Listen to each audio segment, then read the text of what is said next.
Hello vlog, welcome sa aking mundo, char. So karon magtagalog ta para maintindihan tayo sa mga ibang mga lingwahe.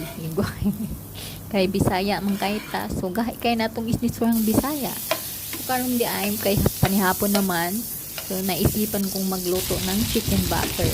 So karon ang una na kong ilunod kaning carrot. So kay iprito man ni siya kajot dayon pag magprito kaon nimo isunod dayon ang manok. So, ang manok mo ko siya iprito, medyo brown.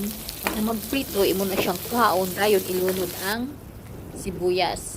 So, karon kay nakuha na nato ang sibuyas, ilunod na nato ang manok, ang spring onions, ug ang bell pepper, pati ang carrot. So, i-mix na nato tanan siya para kuan maluto na siya tanan. So, mulato nato ang sabaw nga medyo mo kupos siya gamay para medyo ma-sticky yung sabaw niya nga inigilaw nimo malami-lami siya ba. So, dahil ilunod na to ang spring onions. So, hanggang dito na